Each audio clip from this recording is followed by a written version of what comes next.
اعوذ باللہ من الشیطان الرجیم بسم اللہ الرحمن الرحیم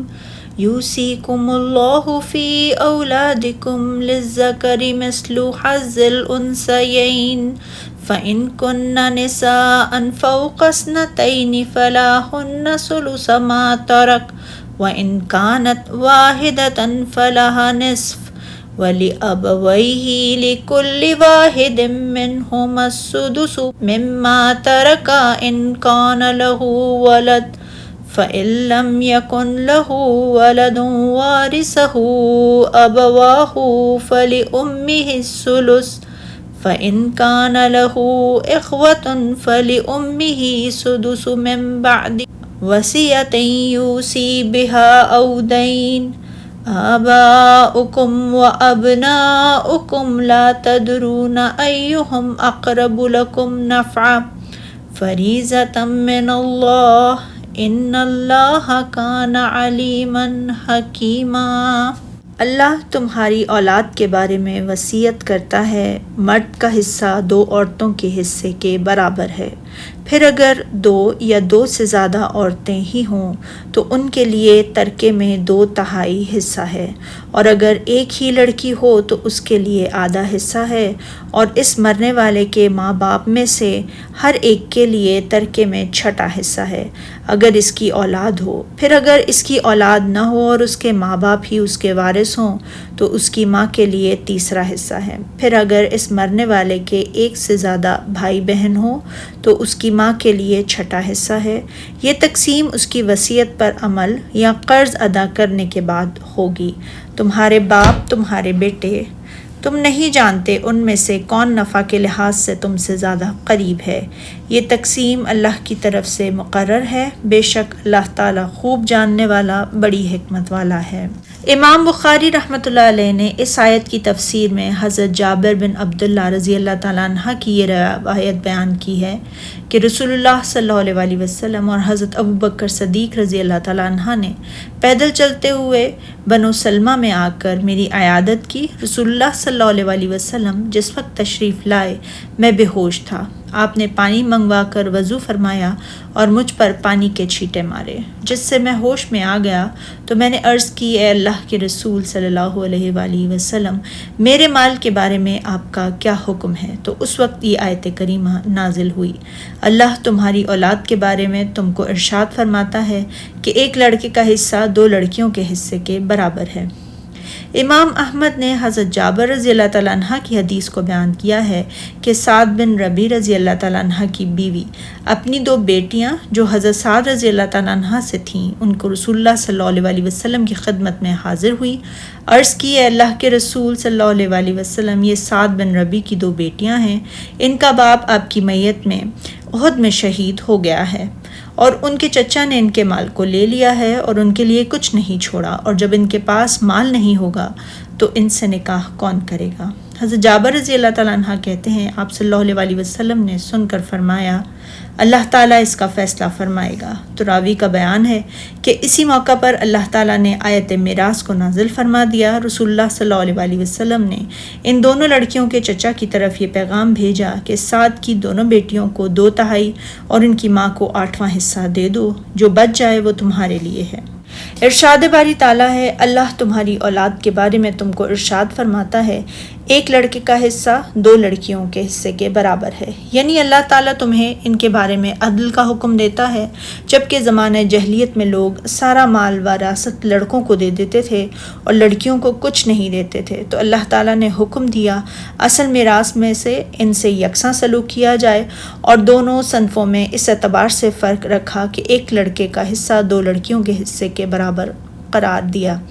اس لیے کہ نفقہ و خرچ مرد کے ذمہ ہوتا ہے اور تجارت اور کمائی اور تمام امور مشقت سے عہدہ برا ہونا بھی اس کی ذمہ داری ہے، لہٰذا یہ بالکل مناسب ہے کہ اسے عورت سے 2 حصہ دیا جائے۔ اس آیت کریمہ سے بعض اہل دانش نے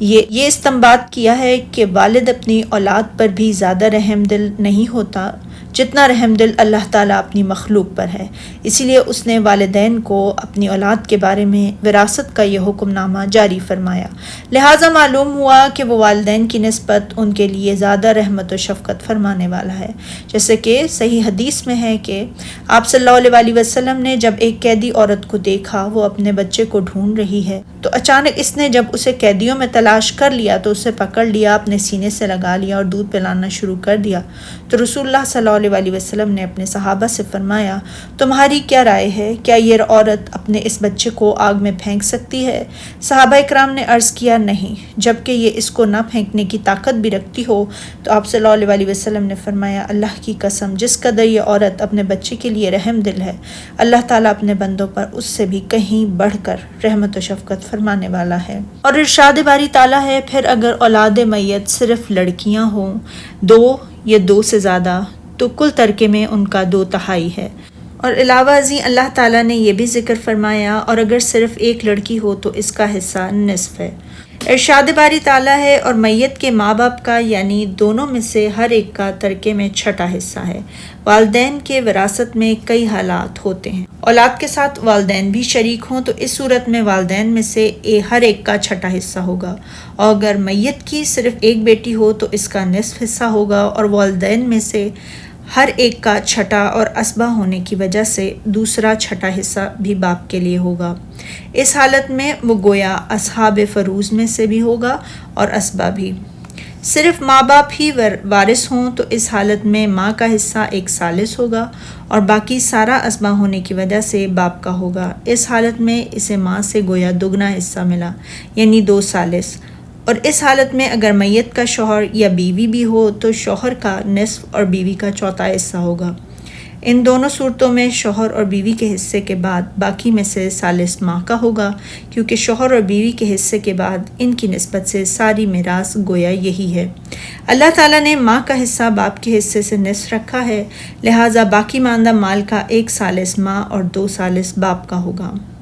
جب والدین بھائیوں کے ساتھ شریک میراث ہوں، بھائی خواہ ماں باپ کی طرف سے ہوں یا صرف باپ کی طرف سے یا صرف ماں کی طرف سے، تو انہیں باپ کی موجودگی میں کچھ نہیں ملے گا، البتہ وہ ماں کے لیے ضرور رکاوٹ بنیں گے اور ان کی موجودگی میں ماں کو ثالث کے بجائے 6واں حصہ ملے گا۔ اور اگر ماں اور باپ کے سوا کوئی اور وارث نہ ہو تو ماں کے بعد جو باقی بچے گا وہ باپ کا ہوگا۔ اس مذکورہ بالا صورتحال میں 2 بھائیوں کا حکم بھی جمہور کے نزدیک وہی ہے جو 2 سے زیادہ بھائیوں کا ہے۔ امام ابن ابو حاتم نے پھر اگر اس مرنے والے کے 1 سے زیادہ بھائی بہن ہوں تو اس کی ماں کے لیے 6واں حصہ ہے۔ ارشاد باری تعالیٰ ہے، اور یہ تقسیم ترکہ میت کی وصیت کی تعمیل کے بعد جو اس نے کی ہو یا قرض کے ادا ہونے کے بعد جو اس کے ذمہ ہو عمل میں آئے گی۔ علماء سلف و خلف اس بات پر اجماع ہے کہ قرض کو ادا کرنا وصیت سے مقدم ہے، جیسا کہ اس آیت کریمہ کو بغور جائزہ یہ بات معلوم ہو رہی ہے، کیونکہ اگر قرض تمام ترکے سے زیادہ ہو تو نہ وصیت پر عمل ہو سکے گا نہ وراثت تقسیم ہوگی۔ اور فرمان الہی ہے، تم کو معلوم نہیں کہ تمہارے باپ دادوں اور بیٹوں پوتوں میں سے فائدے کے لحاظ سے کون تم سے زیادہ قریب ہے، یعنی ہم نے باپ دادوں اور بیٹوں کے حصے مقرر کر دیے اور اصل میراث میں ہم نے سب کو مساوی رکھا ہے، برخلاف اس کے جو زمانہ جاہلیت میں یا ابتدائی اسلام میں تھا کہ مال تو اولاد کے لیے ہوتا اور والدین کے لیے وصیت ہوتی۔ اب اللہ تعالیٰ نے منسوخ کر کے ان میں سے ہر ایک کا باقاعدہ حصہ مقرر کر دیا ہے، کیونکہ انسان کو کبھی دینی یا اخروی یا دونوں ہی فائدے باپ سے تو حاصل ہوتے ہیں مگر بیٹے سے نہیں، اور کبھی یہ فائدے بیٹے سے تو حاصل ہوتے ہیں مگر باپ سے نہیں۔ اسی لیے فرمایا، تم کو معلوم نہیں تمہارے باپ دادوں اور بیٹوں پوتوں میں سے فائدے کے لحاظ سے کون تم سے زیادہ قریب ہے، یعنی ان میں سے جیسے ایک سے فائدے کی امید اور توقع ہے ایسے ہی دوسرے سے بھی ہے، اسی لیے ہم نے ان میں سے ہر ایک کا حصہ مقرر کر دیا اور اصل میراث میں ان دونوں قسموں کو برابر کا شریک رکھا ہے۔ اور فرمان الہی ہے، یہ حصہ اللہ کے مقرر کیے ہوئے ہیں، یعنی یہ جو ہم نے میراث کی تفصیل ذکر کی ہے اور بعض وارثوں کو بعض سے زیادہ حصہ دے دیا ہے، تو یہ اللہ تعالیٰ کی طرف سے مقرر کردہ ہے اور اللہ تعالیٰ ہی نے اس کا حکم دیا ہے اور فیصلہ فرمایا ہے، جیسے کہ سورہ نساء میں، یعنی اللہ تعالیٰ تمام اشیاء کو اپنے اپنے مقام پر رکھتا ہے اور ہر ایک کو وہ دیتا ہے جس کا وہ حسب حال مستحق ہو، اسی لیے فرمایا بلا شبہ اللہ سب کچھ جاننے والا، حکمت والا ہے۔ سبحانک اللہم و بحمدک اشہد ان لا الہ الا انت استغفرک و اتوب الیک۔